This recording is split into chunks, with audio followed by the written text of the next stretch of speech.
tapping. Tap into your purpose. Tapping. Okay. Check it. They act as if we see, no hear, no speak, no evil. They act as if we see, no hear, no speak, no evil. We tapping into purpose. Raw purpose. Raw purpose. We tapping into purpose.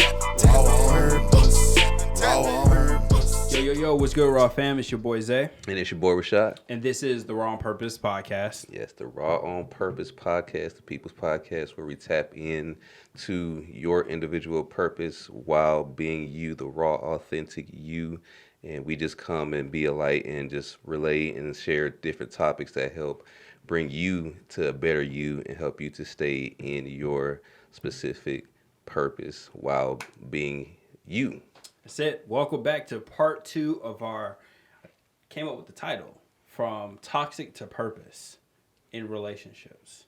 That's the one. So we spent part 1 diving into toxic relationships, what kind of causes them to be toxic. And now we're going to jump into how do we move from being in that type of relationship to a relationship that's more purposeful. But before we dive into that, please do us a favor. Go to the YouTube channel.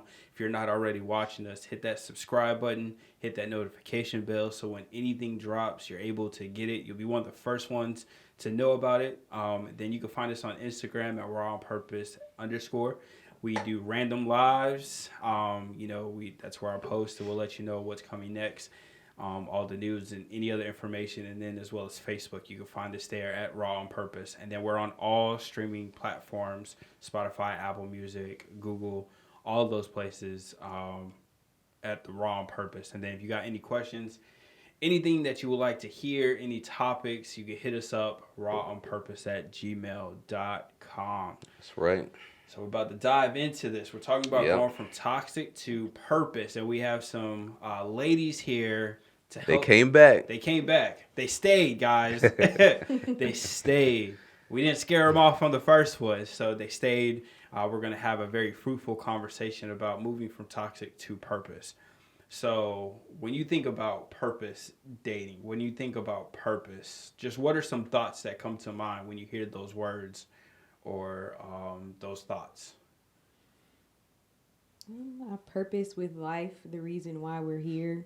And I think everybody wants, that's the big question. It's like, why are we here? What am I meant to do while I'm here on earth? So that's what I think of when I think of purpose. Yeah, I think about building common goals and, of course, family. Yeah, The good. family unit, yeah. Good. Absolutely. I think just to kind of even reflect or touch on a little bit of the toxic, I think, Amber, you made a good point about how social media has affected with the dating apps and all that, how because it's so many people that we're able to interact, that we're able to just move on so quickly, and we're not, I think you said... We don't have to hold ourselves accountable. It's so easy to go to the next person.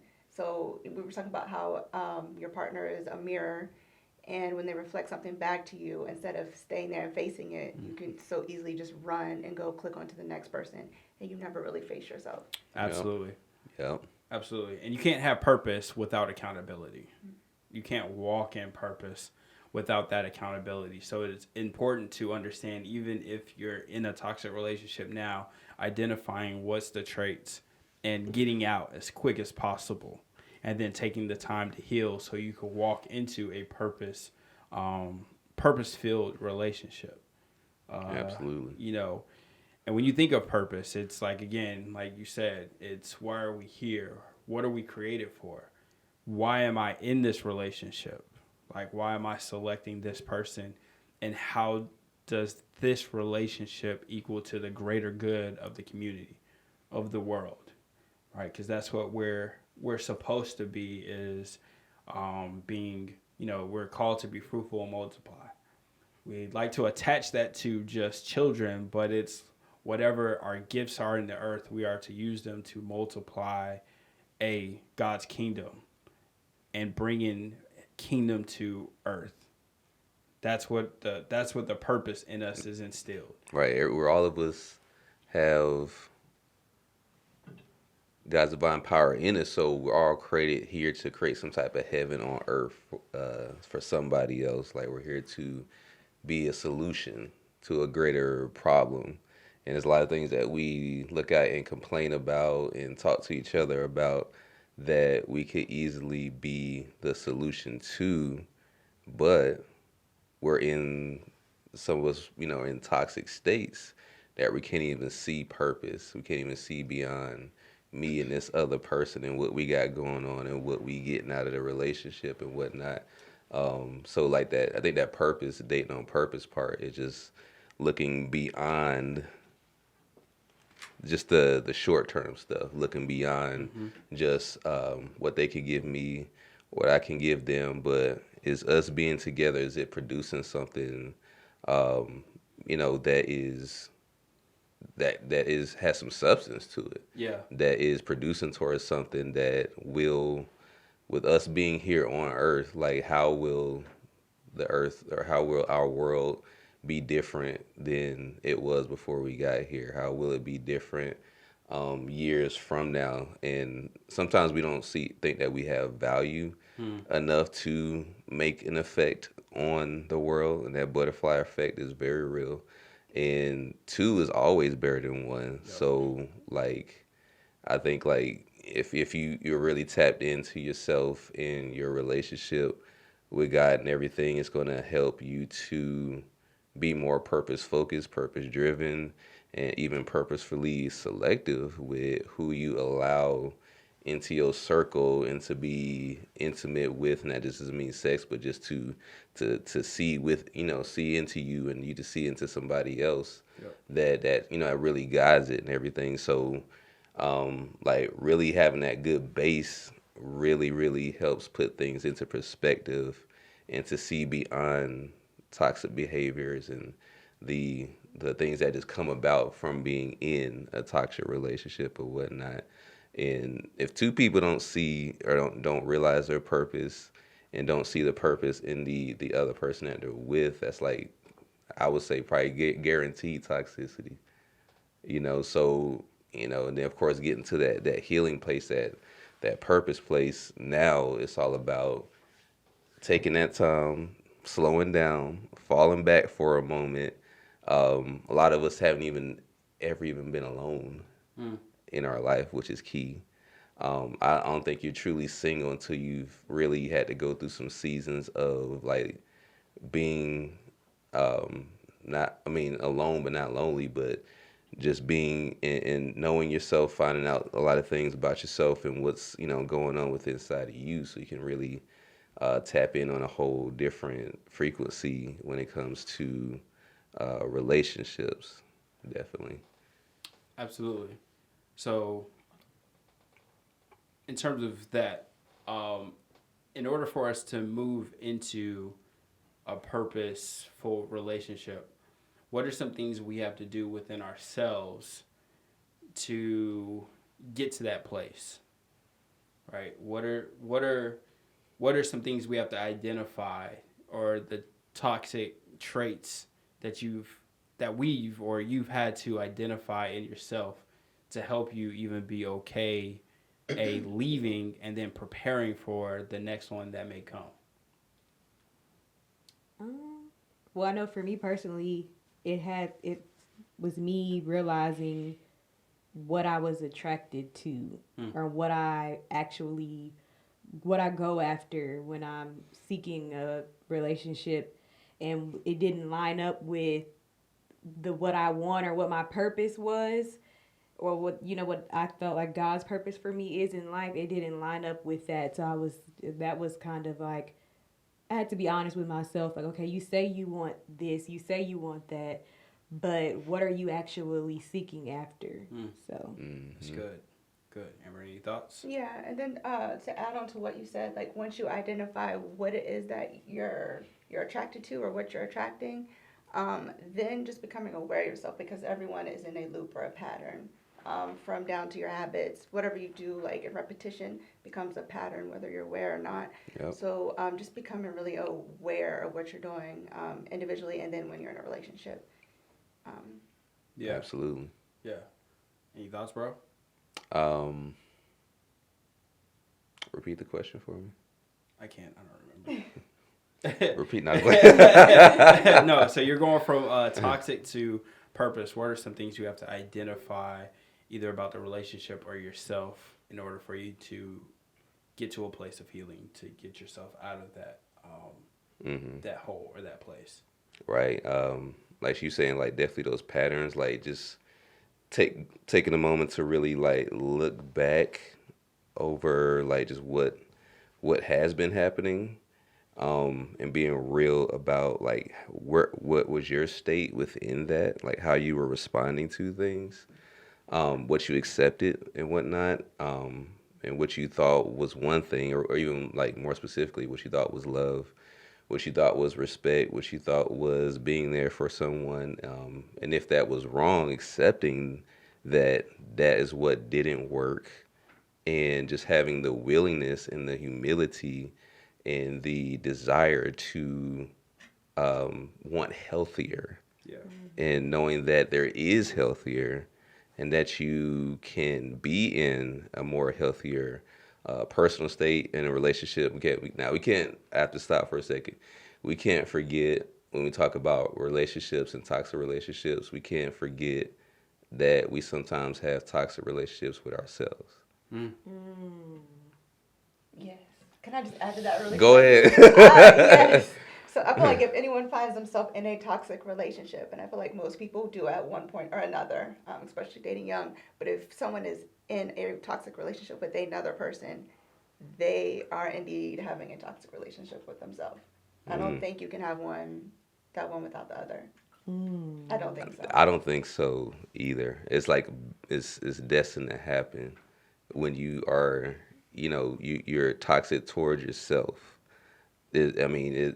And we do attract usually what what we have, the energy, in maybe another masculine, feminine form and whatnot, but something that complements, something that like vibes with where we're at. We attract that. Usually, so like that's why I'm saying that relationship with self, like once that gets better, once that starts to improve, once you start to realize, you know, lining up with God's purpose, what is not and what not, that helps you to kind of navigate a little bit better. Like, okay, where do I need to come from differently? What do I need to start working on with myself on the daily to help reverse the cycles that have been repetitively happening and going on within in all my relationships? Definitely. I definitely think that's a major factor, that just that realization and knowing that, you know, it's a risk to go into a relationship like with a lot of stuff like that. Not just the baggage, but definitely those toxic characteristics and whatnot. Because sometimes, I think we talked about before we started, like those narcissistic tendencies and whatnot. And we all have like some form of a narcissistic tendency, but that doesn't necessarily make us a narcissist. But those are usually the relationships that break us, teach us a lesson, or lead us to our greatest self, because they break us all the way down, and we have to like boom. Now we clearly see like what it is and what it's not, and then we can like kind of build on from there. But yeah. I agree with that, because I feel like when all you're used to is toxic, it's uncomfortable to be exposed to, like, when you're not in that you get so used to that. So that's what your idea of what a relationship should be, how it should be. And then it's uncomfortable once you kind of realize, like, okay, no, I don't want to do this anymore.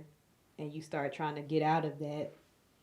But definitely toxic in how I feel like I agree with the you can't have a toxic relationship unless a part of you is toxic, because I will say a lot of our relationships with ourselves, like, we can self-sabotage. I think a lot of, I'm not going to say, I guess I'll say a lot of women may self-sabotage, Yeah. for sure. Yeah. And men do too. It just looks different. Yeah. Exactly. Yeah. Yeah. It's for men, it's like the insecurity of thinking that they're not good enough for the person, right? Because you're measuring yourself against other men, opposed to just understanding that like you are enough, you bring enough to the table, right? I believe everybody should have the mindset of in the most humblest way possible, to understand that if someone walks away from you, it's their loss, not yours. Right? Especially if you've done everything you've done right, and they decide to walk away. Just understanding that you have enough value in yourself to understand that that's their loss. They walked away from something valuable. It's not you. You didn't lose something valuable, right? They lost. They walked away because of what you know that's inside of you. And then speaking on, even looking internally, we have to look at our circle. Like, do we have a toxic circle? Are the people around us toxic? Right, the people in your ear. Yep. Because, like, if let's say you run into a good man or a good woman, and you and it's like they're super dope, but you have a toxic purpose circle or a toxic group of friends, they'll be like, nah, he's up to something. Like, the biggest thing that I've heard is they're too good to be true. And I'm not gonna say always, one of my mentors would ask the question, if it's good and it's true, why is it not good enough for you? It's outside of that reality. It's outside of the usual experience. Yeah. And once again, that self-value, it's like if somebody's being good to you and that's not what you're used to, you're like, you in the back of your mind, you're like, I don't deserve this. Yeah. Why are they doing this? Why are they continuing to do good for me? Because everybody else, they treated me good in a certain type of way to get something. Or, you know what I'm saying? Like, so. I feel attacked. You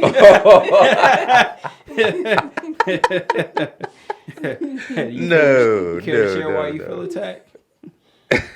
What's hitting? I guess I'm in that stage right now with someone who I feel like I'm like holding my breath. Okay, here it comes. It's going to be that one thing. Okay, now he's going to mess up. Here it comes. And it just hasn't come in. I'm like, and he's just like,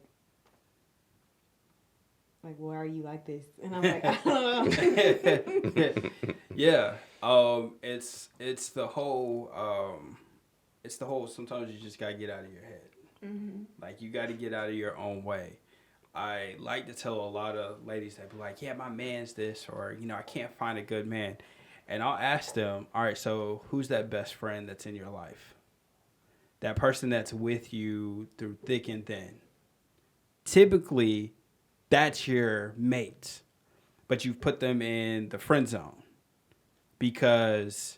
and that's even to a degree a toxic relationship, because you keep them there because you know that that's one person that's not going to leave you, but you don't want to be in a relationship with them because there may be something in your head of the image of what you want, and you miss out on something that is great for you.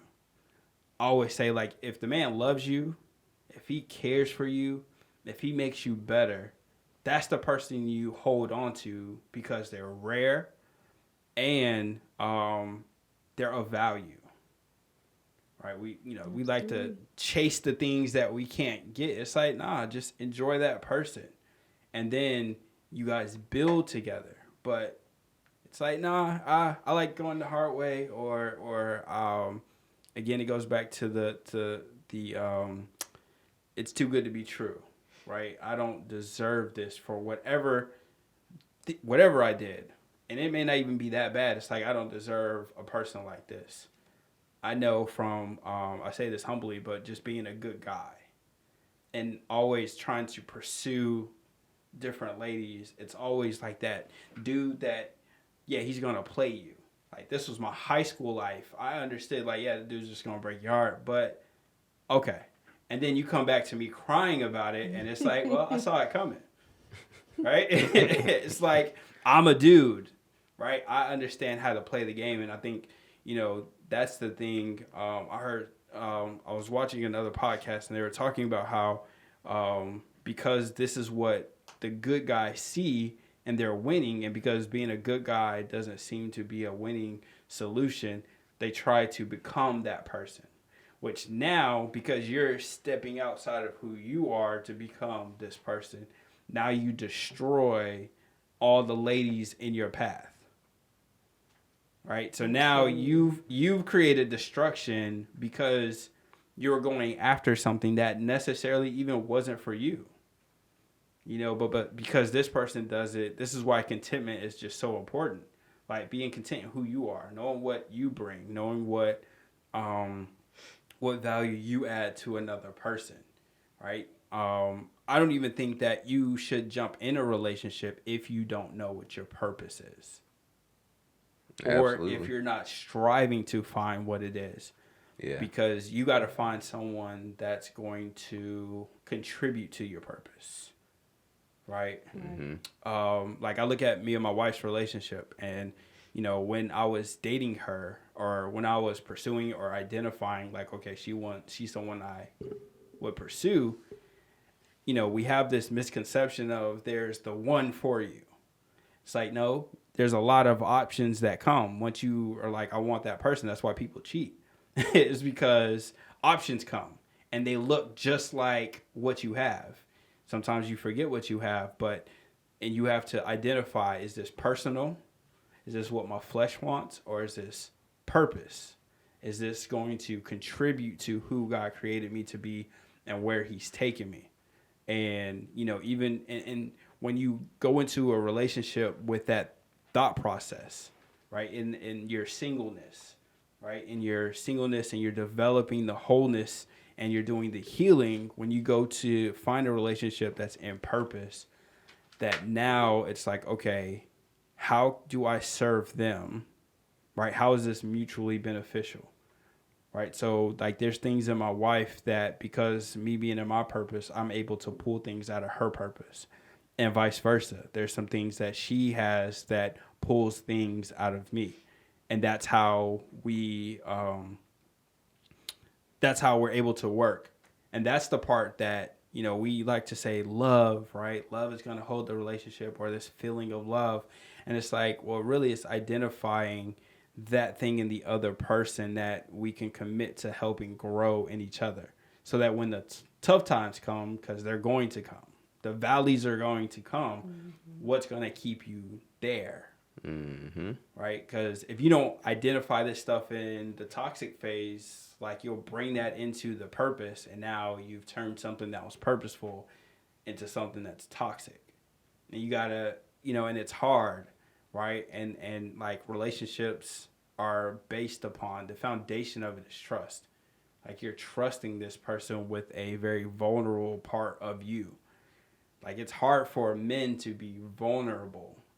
That's why, like, you notice, like, you meet that good guy, and he was vulnerable with one girl, and she breaks his heart, and then they become, like, the biggest dog, right? Or a woman. Hold on to that forever. Right. She broke your heart in third grade. Right. Or you have a man that abused the kindness and the gentleness and the softness of a woman. And now, instead of her staying in that feminine space, staying in that softness, now she becomes like a dude. Mm-hmm. Right. Hard, callous. Very Yeah, protective. Yeah. Yep. And so it's like, that's even a part of the conversation that's missing in this whole battle of the sexes, is the reason why some of these women are as hard as they are is because you had an immature dude that destroyed their heart. And so now they had to piece the heart together, and then they put it in a glass case, right? Yep. And then the men don't understand, like, you got to go to God to get the key to her heart. And we think that the key to their heart is through sex, and it's like it's not. It's the communication. It's finding what their love language is. It's finding what makes them better, elevating them. And then you have to be willing to receive that elevation, that, like, this different way of thinking, because it's so uncomfortable. It's so like it's like, oh my God, like I don't, what did I do to deserve this? What did I, like, how did this incredible person come in my life? And then it's like, man, I don't, like you said, I don't deserve this because this is what happened to me, or this is the mistakes that I made. And it's like, well, like this new person doesn't know that. Right. It's you know, you bring all that stuff and he's like, Baggage. what did I do? Right. And they don't deserve that. Yep. You know, they don't deserve to Yep. be, you know, paying for Yep. the other man's past man's mistakes, you know, to you, or even vice versa for a man and what, you know, how she may have broke his heart and she don't deserve to be dogged out, you know. Yeah. So it's like just dealing with it and, you know, just being present with the fact that, okay, like, all right, this is something that I see for value, and I see value in this person, so I'm therefore going to just make sure that I accept, even though it's new, though it's not, it's something that that what I'm getting from them, though it's something new, I love it, I appreciate it, but I'm gonna do my best to accept it while I'm healing, while I'm realizing my own value, while I'm realizing that I do have a special purpose and everything too. So, like you said, we don't want to, you know, miss our moments because we sabotage it by not seeing what somebody that God may have placed in our path for a reason. You Yep. know, so that's why, especially in our community, that healing is so important. We kind of don't, you know, we push things like, you know, therapy to the side, like we don't need it. You know, I'll deal with it. I got it. You know, and you know, it could be beneficial, you know, in our walk and our journey of, you know, finding that right person and whatnot, because it's another view, somebody able to see and speak to you from them not knowing you, and because talking to friends, like you say, that circle and stuff Yeah. like that, So key. let's keep it real. They're not gonna tell you the truth all the time. Yep. They're not gonna tell you, you know what, you was actually wrong for doing that. You know what I'm saying? They're not gonna Yeah. like, you know, like, man, you got that, man. Like she ain't, you know, she wasn't about that anyway, or he ain't even see you for what you were. Girl, you valuable. You got it, girl. You got it. You got it. You Yep. got it. You know, and so we need, like, especially like those blunt friends, you know, and those people who just are raw and keep it real Yep. in our life and everything, that, you know, let us know, you know, what is and what ain't. Right. You know what I'm saying? That person be like, you're acting stupid right now. Just to See, flat we don't out want to say hear it. that though. So we Yeah. go That's talk to the friend that's gonna be like, you know what, you were right. Yep. That's what I'm saying. You know what I'm saying? Yeah. You just love to hear that and everything, but, you know, in the long run, like, I just wanted her to pump me up a little bit. Exactly. Yep. Yeah. It's like, oh god. Oh no, so I completely vouch for therapy. I've been in therapy for 1 year, and Right. it's somebody, first of all, to hold you accountable, and they challenge your perspective. And a lot of times I thought I was right in my perspective, and I was not right in Yeah. my perspective. Yep. And then going back to friends, especially taking, as a female, like taking relationship advice from single females, that's probably the most toxic thing. Do not Yeah. recommend. If you want Right. to be single, take advice Right. from single friends. Yep. Yep. Exactly. Find Yeah. some That's a married. good point. Right. Yeah. We caught that, right? You can write that For real. down. Yeah. Okay. It's a bar. Because we were just talking about that, how, like, if you go to a church, they typically have a single person over the singles ministry. And it's like, yo, you're in the same place as I am. Right. Why What don't am you I? find someone that's in a young marriage to help lead the singles and find a way to protect that married person, you know, because that energy, that attractiveness is possible to if you interact with them, a different person, it's easy to fall away from your marriage. So, like, making sure they're insulated, but putting someone that's, all right, they've gone through the singleness process, now they're married, putting them in place, right? So, because that's what happens. We either go to wise single people. There's a difference between going to a single person that has genuine wisdom that you have established as someone that you look up to that's going to tell you about yourself. So if you're going to have a single person that you're going to have a conversation with, make sure they're a person that values you and you value them, so that you know that they're going to be like, no, like your stuff stinks, right? Like it don't smell like perfume. That's some trash. That was a stupid decision. Like you responded to that person wrong. But like you said, also people will avoid that because it's uncomfortable. It's uncomfortable to do. And I say, like, when you find those friends that give you the right advice, listen to them. Because they can save you some stuff, save you some time, some energy. Because like they see blind spots that you don't see. And having a good friend could actually even keep you out of therapy. Like therapy is recommended, but if you have the right circle of people that's telling you like, nah, go this way, nah, go that way, nah, go this way.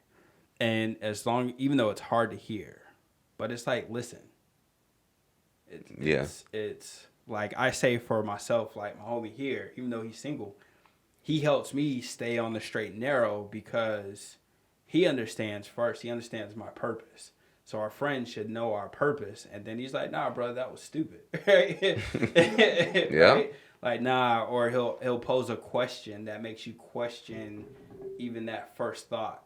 And then it's like, okay, I was wrong. Now it forces you to go apologize or to go to make it right.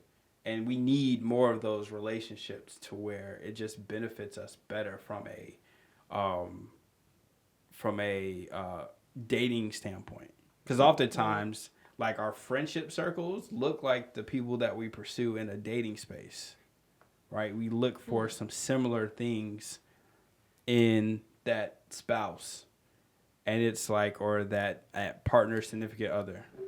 Because eventually, it depends on your circle. For a woman, you may bring that man around. Yep. So. Yeah. What would you? Yeah. What do you say? What are you saying? Yeah, because it's like if they're toxic, they'll try to take them from you. Right? I don't know if that's the direction you're going, but that's the first thing that popped in my head. Well, not only that, but they can cause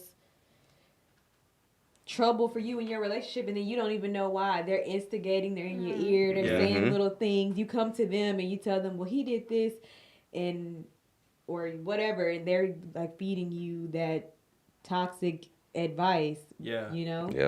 Like you see, say for example, like he didn't he didn't call me yesterday, or he's acting a little different, like all men cheat, right? You know what I'm saying? So that he could have been in a whole different scenario, phone issues, had a emergency he had to deal with or something like that. Right. And then you come back to the conversation with him and you're like, so what you really been doing? Yeah. So the energy is different in the direction of like, finding out what happened is first in your mind, because what was being told and put and seated in your mind, like he was doing something, right. And it's an infection. It can get into the relationship, Because I call you, I'm like, what should I do? Should I handle it maturely, or should I go off and attack? And then if it's that one friend, they're going to be like, go ahead. Go off, sis. And then you done went off. Yep. And it's like you don't think about, like, what, this past week, your phone took, like, a whole day to update. Right. So it's like you have no contact. So if, let's say you had a girl, it's like, he ain't called me today. He ain't talked to me today. Like, and it's like, oh, he must be out there messing with one of his clients. Like, no. My phone's messed up. Or it's like sometimes they're legitimately busy. Like they have things that they're doing and they're just moving and shaking, and sometimes they just simply forget. That's hard for some people to realize. Like, there's no way he forgot. It's like, yes, he could have. Like, not saying you're the last thing on his mind, but in that moment, you're the last thing on his mind.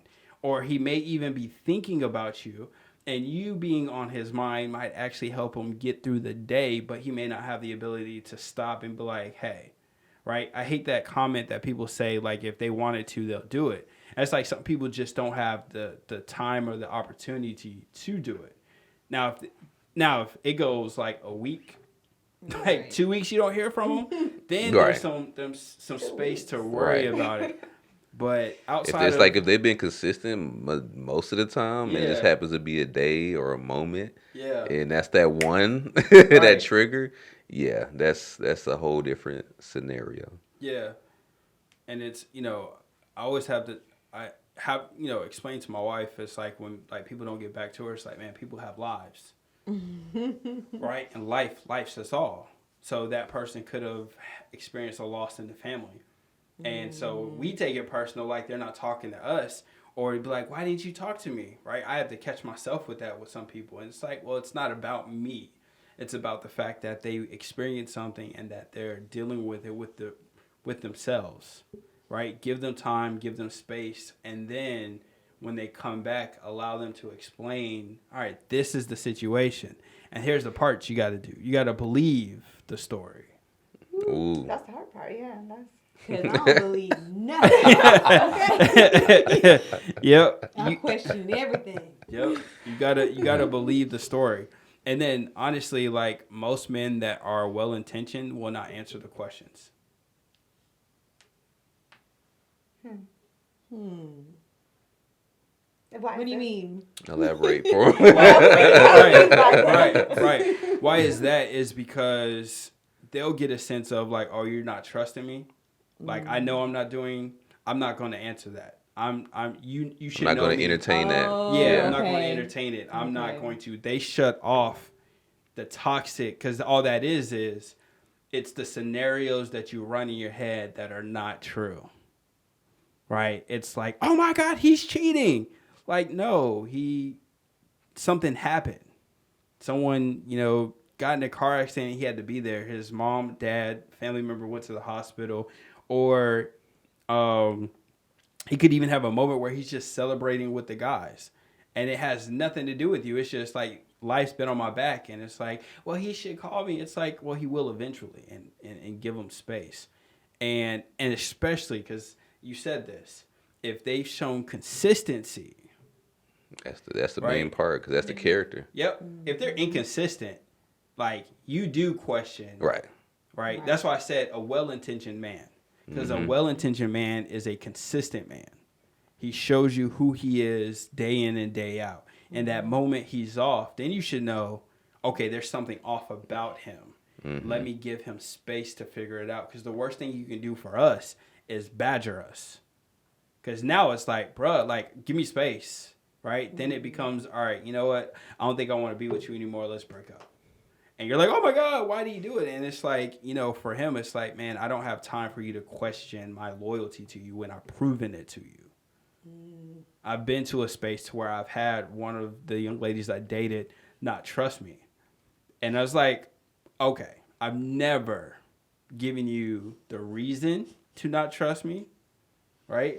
I've never given you the reason to be insecure. So because I've never given you the reason, I'm just not going to entertain it. I'm going to check up the deuces. I'll holler at you later. I'm going to let you figure that out. And if you're ready to pursue, keep going. Man, he's so right He's because stepping on my I've toes. done Yeah, that. look. You have to understand, men are logical, so that is great. That's very logical, but women are not naturally logical. So everything you just said, Right. we don't operate that way. We're not going to sit around and be logic. We go off of feeling, and if we feel it, then in our minds, it's right. We feel it. And that's why your purpose circle is important. So if you're feeling, test the feeling with those that are around you, those that have your best intention. And I'll always say, for a woman to have a male perspective. This is another reason why fathers are so important, is for you to reach out to your father and be like, yo, dad, like this dude is this. And the dads recognize game. Right. They're the ones who really put you up on a real Right. game. Yep. The right Yep. father, right man that's Father. really in tune. He will put you on the best game. Hold on to that. Like whatever he tells you, you'll find out that contradicts a lot of what your friends will tell you and say. You'll be like, wow. Yep. And if you got big brothers, right? Yep. You Big got brothers, people, if you uncles. got Yeah. people that are protective of your heart, Yeah. even friends, right? Having those male friends that don't have ulterior motives, right? You go to them with your, because, and that's the thing that I've learned to do. I can keep going having conversations about men with men to understand my wife, but it's like they could have had bad relationships, so they're giving me bad advice. But or they can give me advice to a certain level. Yeah. But going to a woman to understand the emotional side of her, so that now I could come back and connect. Like one thing that my our premarital counselor brought out to us is because women think with their hearts, men think with their head. So now men have to speak with their heart and women have to speak with their mind. That's the challenge, is because you have to learn how to speak in their language. Because we are logical. It's like, yo, that makes no sense, right? And then again, your feelings is like, you know, he did this and then he did this. And then I bet you he over there with that sorry joker I told him not to hang out with. I bet you they got like 5 girls at the house right now. I bet you. And then you've created this whole line of story and you go to him and he's like, there's something wrong with you. How did you go from here to here Right, today? right. How did you get all that? It's like, no, I was chilling. I needed a break. I needed a moment. So that's why, again, that circle is so important. That family structure is important, and that friend structure, that friend circle is so important to be able to let you know, like, think about it this way, right? Think about it what if it's this? What if it's Right. What if it's that? What Yeah, if bringing it's- up multiple scenarios other than that one Yep. thought that first comes to mind filtered through the emotions. Yep. Yeah, you need somebody like that that'll be like, like you said, did you think about that? Have you considered, you know what, maybe, in another situation I've experienced, but that wasn't the case. So you might want to consider, a different scenario and whatnot. So yeah, that is just it's vitally important, definitely, just to, have just, like you said, well intentioned people just in your circle, and having enough humility to accept when they do bring that stuff into you, and to not be like too into your emotions, and be like, okay, all right, I thought about it. You might be right. I'm gonna just chill for a moment. He probably does just need, some space, a moment, or something like that. All right.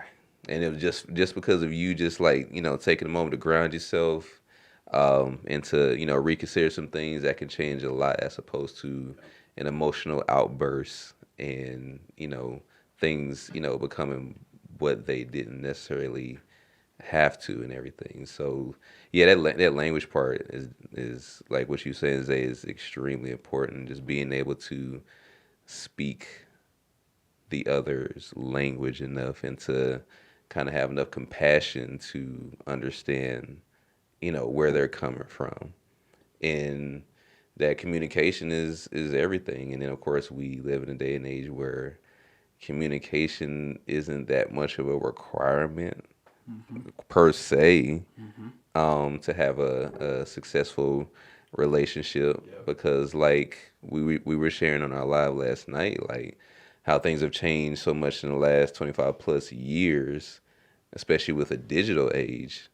You and your mate could be, on the couch or at dinner, and both of y'all are really like this, I hate that. instead of, so what, tell me a little bit about your dreams. What really makes you tick? What's some of those things like that, and then actually actively listening. Oh yeah, right. That's great. Wow. Yep. You know what I'm saying? Like, Yeah. not too many people these days have that skill to be able to communicate on that level and express genuine interest. Yep. And to, be very real and candid about, things that, just involve them. But like I said, we've just become so digital and drawn our attention to things that doesn't matter as much, that we're missing like vital moments to really connect and hear Yep. the other person. Yeah. And I think also when we introduce sex into a relationship that's not a marriage relationship, it throws everything off. Yeah, it's like a fog. Yep. Yeah. And because really when you meet someone, it needs to be first a spiritual connection, then it leads to a space of an emotional connection. And then once the marriage vows and once you consummate the marriage, that's the physical part. Many times we do it physical first, emotional, and then we be like, all right, God, hold this together. And God's like, okay, Hold what together? Right, hold what together. My grace can do it, but that's not the optimal way to do it. It is, I need you to connect with them on a spiritual space. It's like one of the greatest, in my opinion, one of the dopest bits of advice I got from one of my, mentors from afar, Dr. Miles Monroe. He talks about how if a man, if a man's in God's presence, he shouldn't leave God's presence to go find a woman. Because if he's in God's presence, that means she needs to be in his presence so that God can now take her from where she is into his presence. So to give him the opportunity to choose, because that's what he did with Adam and Eve, right? He brought Eve to Adam. Adam was in his presence, brought him in. The problem is for men and women is they like to go outside of God's presence, try to drag this person into God's presence. It's like, all right, God, I found one. And it's like, nah, like when you do that, now that gives you that common foundation because the Spirit is the foundation of everything. At least it should be. And then now you begin to put up the emotional framework. So that now when you introduce the sex to the marriage, it now brings a completion to what God created. Because it's one of the purest forms of worship. Like when you have sex, God's in the midst. And people freak out and be like, oh, that's so gross and graphic. But it's like, but no, right? He created it for the enjoyment of us. But we have perverted it. We've allowed the enemy to pervert to where now it's like, this what leads to just serial dating is I'm sleeping with so many people. And now because you have so many, for people that have so many bodies on them, male or female, now when you get into a purposeful relationship and let's say you get married, now every other person that highlight will. So now it's like, man, they're not good in bed. Right? Yeah, it's a lot to compare to. Right. You're comparing and it's like, it's not that they're not good in bed. It's because you have so many things tainting what it is. That's why when I talk to young adults and teenagers, wait. Because if she waited and you waited, now all you know is each other. Right? That's probably one of the greatest blessings of my marriage is I don't have anybody to compare my wife to. So I can't believe I don't know if it's bad or if it's like, to me, it's good. It feels good. Yeah. Right. I enjoy it. I'm not sitting there like, oh man, Jane the other, 10 years ago, man, she really put it on me. Like, man, I wish she would do it like that. I don't know if it's realistic though. In our society, I feel like we've gotten so far away from that ideal of saving yourself for marriage and everything. And then we had the whole feminism movement where it's like slut shaming and women taking back their power because they're like, oh, women are like, oh, you're sexualizing us and a man can have multiple partners, but a woman can't. And so that led to women being like, you know what? No, we can do it too. We can sleep around and whatever too. And I don't know. I feel like it's kind of unheard of for someone to be saving themselves for marriage. I know there are people who are, but I feel like it's way less common and you're like looked at as like, it's like what? Yep. It's like when somebody says they don't drink or something, everybody's like, what is wrong with you? Like, why would you do that? Because they're like, okay, well, I know an argument is, okay, what if you get married to this person and y'all have never had sex? That's what I was going to mention. And then you don't like it or, they're terrible at it or, And that goes back into you're going into it with what you get out of it. Opposed to let me teach that person just as well because they may have the same feelings. So now you have to grow. That's what marriage is. Anyways, it's a personal development course with generational wealth that's on the line and legacy for children. We don't look at it like that. We don't look at the sacredness of those things. So that's why, as a society, like as you say, like the reason why, from even a scientific and a body standpoint, it's not even healthy for women to have had that many seeds implanted in them. Not like it's not healthy for them. Because one thing that they will not tell you is the stuff they deal with at home in private. Because that's the other thing. It's easy to be fake. So, and I'm this and that in public, but then you're at home dealing with depression, right? You're an alcoholic, you're a drug addict, because now you have so many spirits, so many things attached to you. Now you're trying to quiet the voices. So now you go outside of yourself. You go outside of, more importantly, God and Christ being in your life to help now bring you back into wholeness. Because even for those that have gone through a lot of people, there is wholeness in Christ. There's freedom in Christ. When you give your life to him, he will clean you. Right? It tells you to take off your old man, put on the new. It's a renewing of the mind. I've heard of stories of people being renewed. I've experienced people being renewed. And that's what God can do when we submit to Christ and we give him our lives. Yeah, explain a little like what you mean when you say renewed. Renewed? So like, even if you've had past partners, like I've heard of people having even their hymens restored to where it's as if they were. What? Exactly. I'm sorry. Exactly. I know, right? Exactly. Exactly. Yeah. And yeah. I know some people that like that's their experience, because when you give all of that stuff to God, God is a miracle worker. So he can reestablish anything when you submit it to him. This is different because most people don't want to submit those things. And because, again, we've been taught to not value ourselves. We even go into not valuing ourselves with the person that created us. And he's the one that placed the value in us. And so because we don't value ourselves, we don't go to him when he's the one that restores. He restores relationships. He restores our mind. He restores our hearts. He restores so many different things. But it's unheard of because, A, people don't talk about it.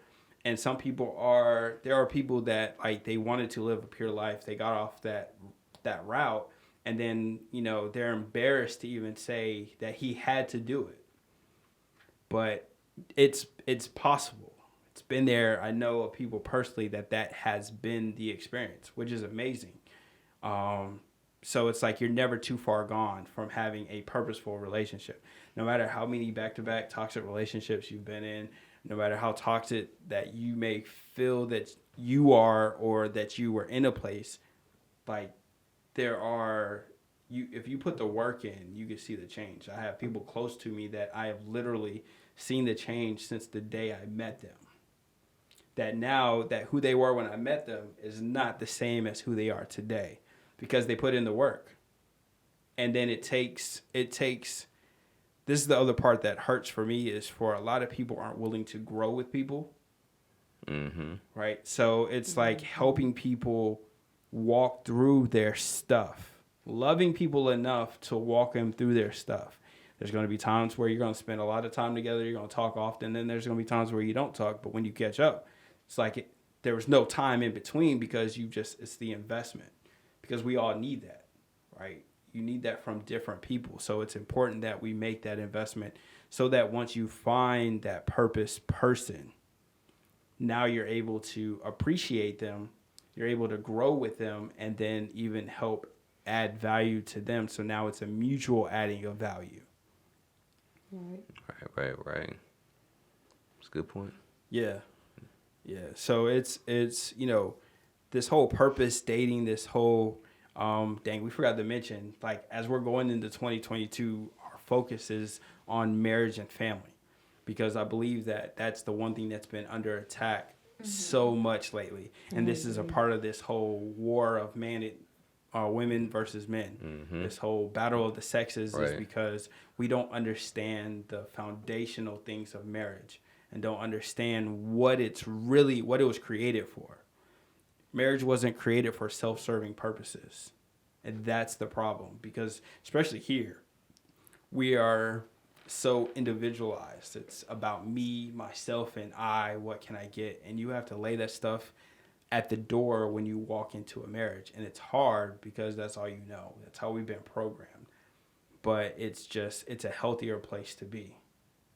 So as we, hope as you guys were listening and hopefully this helped you move from a toxic space to now walking into purpose.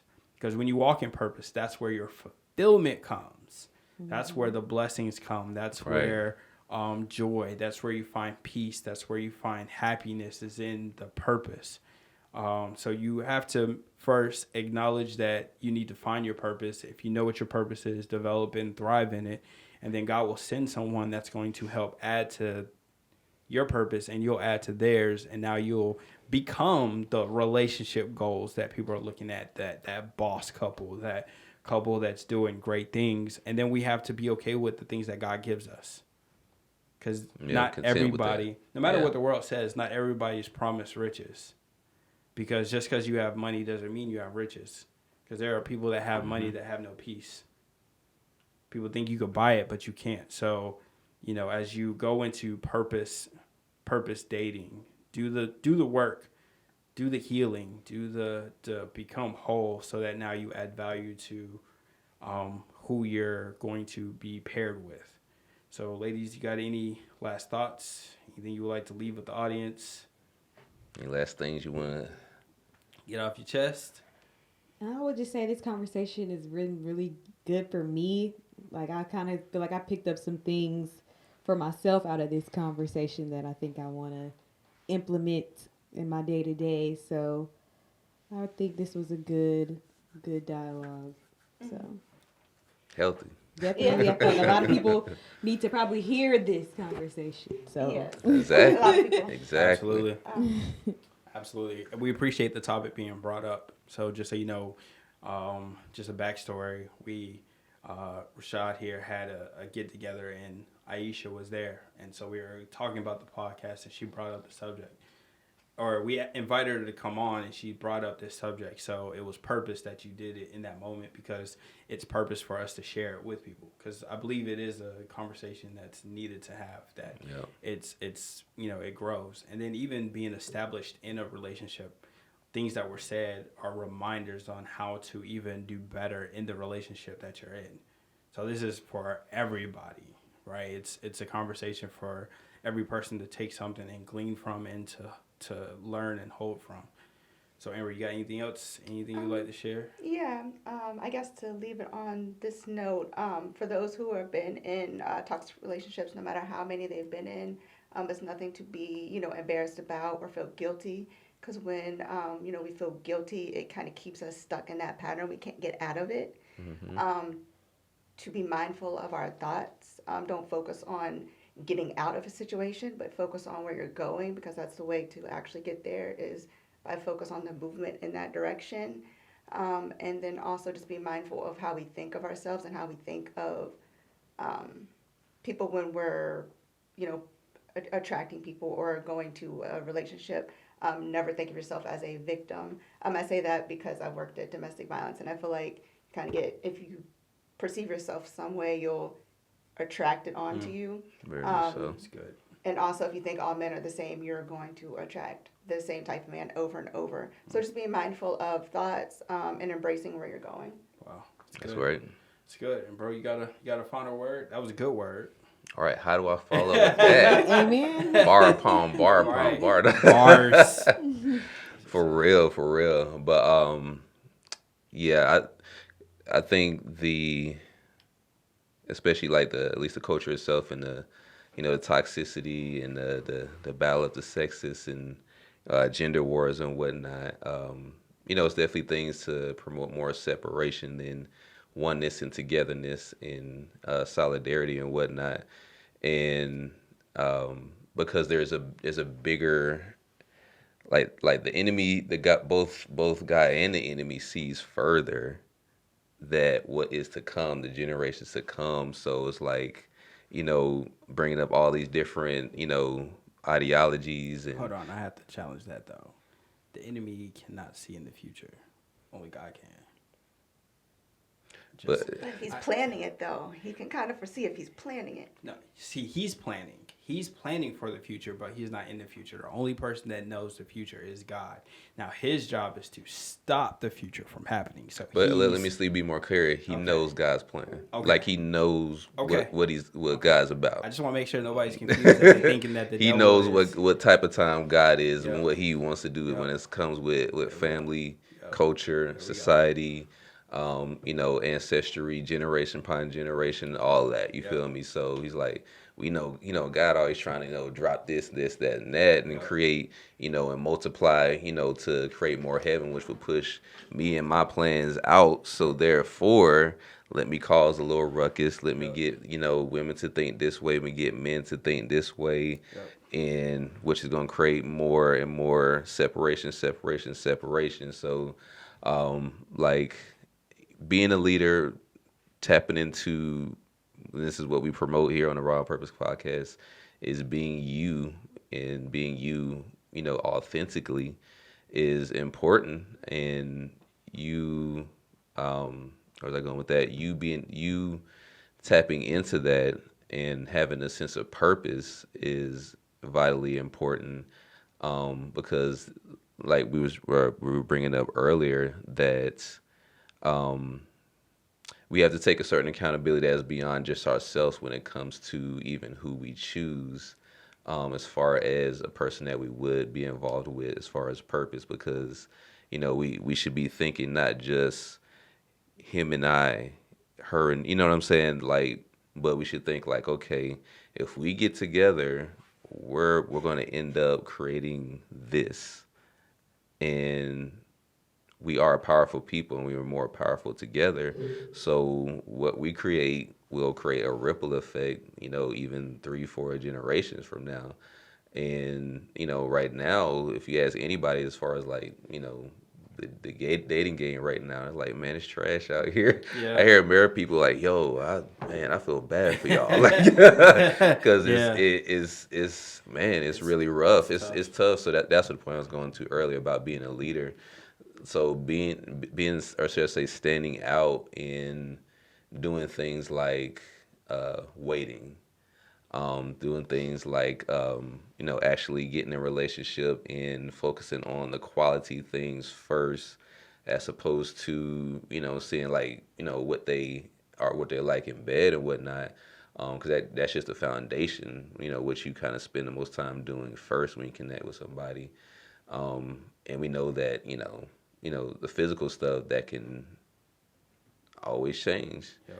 And biological stuff can happen, life situations can happen. Her reproductive system stuff may not work the same way it does a year or 2 or 3 or 4 from now, and his stuff could, you got with him because it's like that, or the money, this, that, and the other, and he goes through a crisis and he's never experienced that before, but you're with him, and then boom, what I'm saying? So like just having a good foundation of like good, healthy character traits, and then taking time to actually know that person, because that's what we have to do with ourselves. We have to take the time to really know ourselves and be real with ourselves, especially after coming out of a relationship. We have to always come back to full circle and find out, okay, all right, I came out of myself, I was that person for that person. Now I need to be this person for me, so I can be a better person, that God's called me to be, and be a better person for something better that God has me for as well. So, we don't have to we don't have to tolerate toxic relationships. At the end of the day, we don't have to. We choose to, for many different reasons. But if we choose healing, if we choose purpose, if we choose to really even just change our perspective about just how we think and how we go about just going through this life, that can be just the beginning of a more healthier path. Because if you're healthy, I'm healthy, and we're dwelling together, we're going to create more of that in our environment. And if you're a leader, you'll be who you are, a very just healthy person, and you're not going to be consumed by the toxicity of social media in the world, but you're gonna stand on who you are. And if we had more people like that, we would be able to start moving in a more healthy direction, as opposed to perpetuating and keeping going the narrative out there, especially in our community, baby boy stuff. Just a lot of stuff that is just out there that says that we can't handle successful relationships and whatnot. So, but I've said all of that to say, but I think you have more. Well, y'all stay tuned for part 3. But no, we thank you for tuning in with us. I hope you enjoyed this. Again, do us a favor, subscribe to the channel, Raw on Purpose Podcast on YouTube. Hit that notification bell. Find us on Instagram, Raw on Purpose _, and find us on Facebook at Raw on Purpose. Ladies, we appreciate you taking the time, giving your words, wisdom, thoughts. Yes, y'all are amazing contributors. Great addition. Y'all do us a favor, give some claps in the chat, or not the chat, of the comment section, and encourage them. Let them know if something was said that encouraged you. Let them know. We'll make sure they have the link so they can. Hopefully, they're already subscribed and they can see and hear the comments and interact with you. And then if there's anything you would like to send to us or share with us, any thoughts, we're at rawonpurpose@gmail.com. You can email us there. And so. And if you want them to come back, let us know. Put the bid in. They might come back. We come and talk about something else, a different subject and whatnot. So absolutely. Yeah. Absolutely. So until next time, this is your boy Zay. And it's your boy Rashad. And this is the Raw on Purpose Podcast. Keep tapping in. Tapping, tapping. Tap into your purpose. Tapping, tapping. Check it out. They act as if we see, no hear, no speak, no evil. They act as if we see, no hear, no speak, no evil. We tapping into purpose. Raw on purpose. Raw on purpose. We tapping into